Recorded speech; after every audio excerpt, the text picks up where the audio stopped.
themi një gjë të qartë, gjithë neve, po mos përsëritet, ne jemi në emergjencë kombëtare.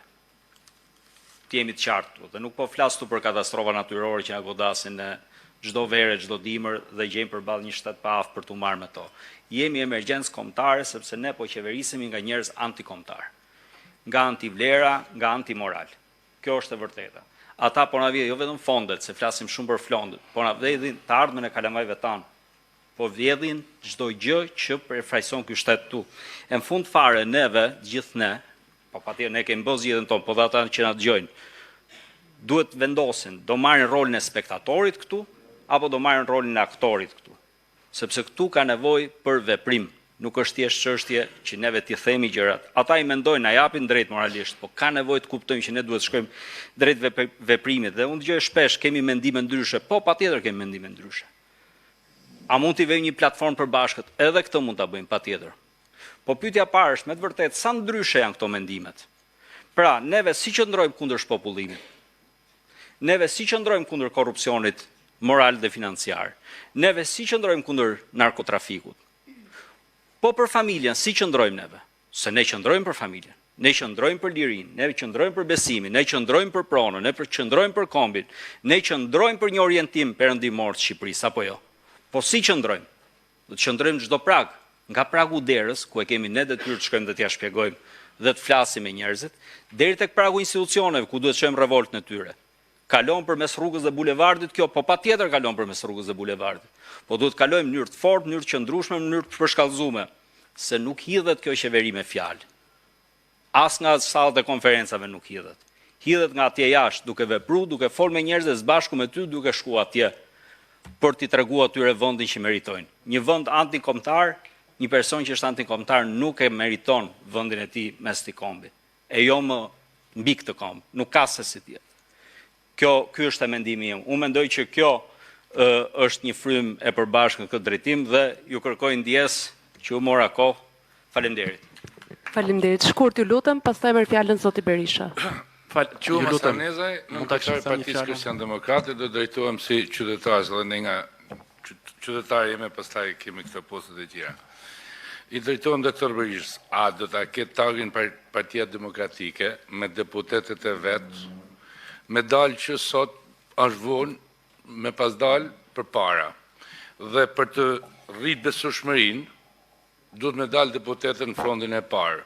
Se ka shumë njerëz, unë këte kam private nga ona ime, ka shumë njerëz që në kohën kur bllokonin rrugë e ura, që janë edhe një pjesë që mund ketë ngel mrena.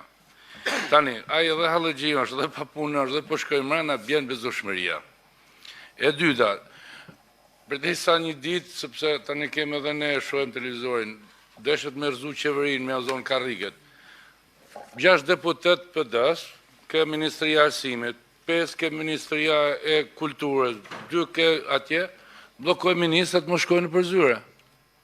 Edhe mas pare mon këtu, afer, mos me lanë kër ministrin me hynë zyre.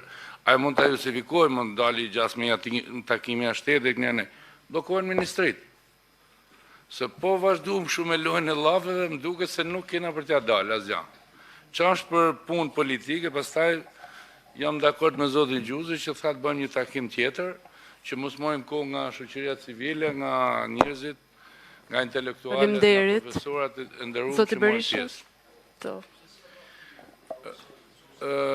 Zotit Mond do me akthy një përgjigje, zotit Mond Çada, sa për bashkangjitur unë kam lindur pa parti dhe pa fe dhe do vdes demokrat. Partia jonë ka 2 këshilltarë në Kuks, jo bashkangjitur PD-s. Ka 5 lezhë, ka 2 në Fushatë dhe 1.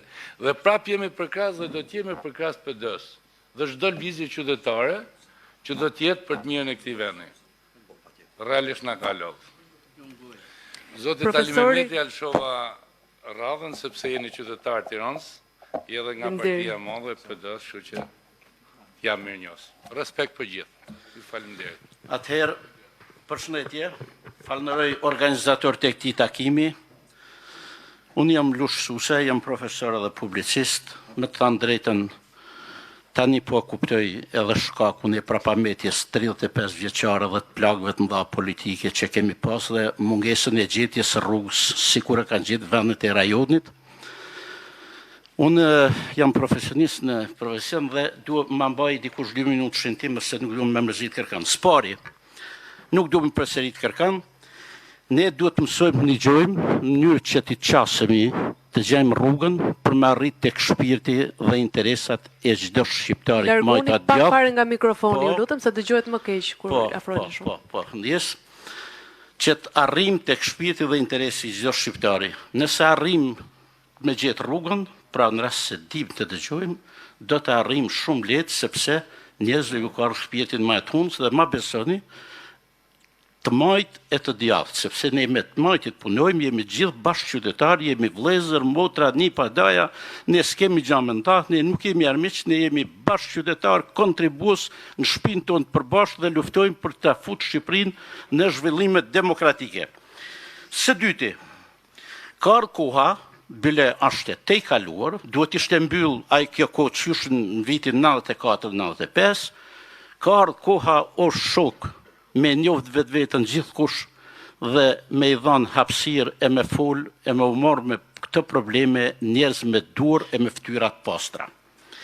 Së treti, ka ardhur koha të dëshmojmë botës pasojat e qeverisjes marksiste të një vendit vogël, por edhe të vendeve të mëdha, të cilat i dehumanizon e i shkatron, sepse aty mbjell korrupsionin dhe ignorancën administrative.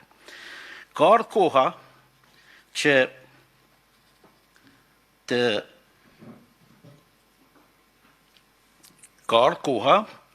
që të lavdërojmë Zotin dhe Shtetet e Bashkuara të Amerikës, Shtetet Demokratike dhe popujt e Bashkimit Evropian dhe çdo shqiptar që po qëndron në këto kushte në ujë, hangër pa hangër me fëmijë tikur me gjithçka, të gjithë jemi poshtë një çatije dhe ta lavdrojmë këtë punë dhe të lutëm që të funksionojë drejtësia dhe të tregohemi mirënjohës e bashkëpunues me partnerët strategjik.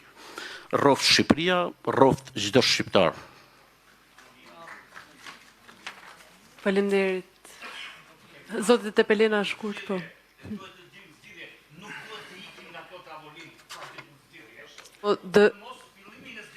Po mbyllin do e thot zoti Berisha. Patjetër. Ai e ka. Zgjidhje. Unë pastaj 1 minutë në fjalë. Do të propozoja një zgjidhje. Përshëndetje, jam Andi Tepelena, aktivist i pavarur, qytetar s'ka. Atëherë, me që jemi mbledhur këtu për të hedhur Edi Ramën, të antishqiptar të tërbuar, nga kjo tavolinë shpresoj që të dalë një grup koordinator për një protestë madhe kombëtare. Do të shpallë një datë.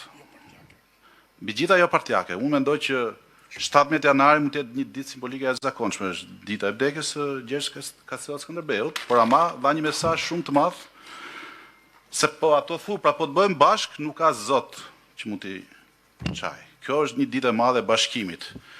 Dhe një ditë tjetër mund të jetë data 22 janar kur gjykata kushtetuese do mbledhë, do marrë në shqyrtim pezullimin e Belina Ballukut. Jo për të bërë presion natyrisht gjykatës kushtetuese apo drejtësisë, por qytetarë mund marrin pjesë në protestën tek kryeministria. Këto janë 2 data që unë propozoj dhe shpresoj të jenë nga ato protesta që nuk ka nevojë për ledwolle, për skenografi, për shpenzime që mund të shkojnë shumë mirë për të mbështetur të përmbyturit në Durrës e tjerë. Të një protestë qytetare dhe ka një flamurin kombëtar.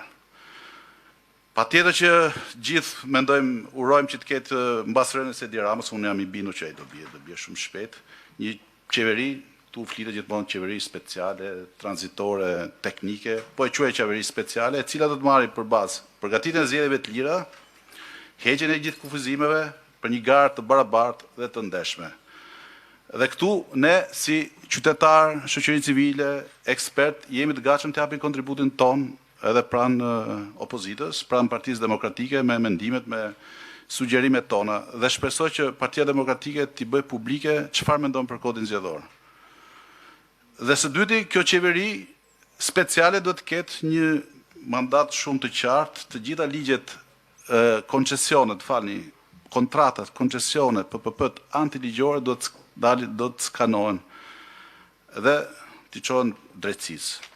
Këto janë sugjerimet e mia pa humbur kohë dhe uroj që nga kjo tavolinë dali vërtet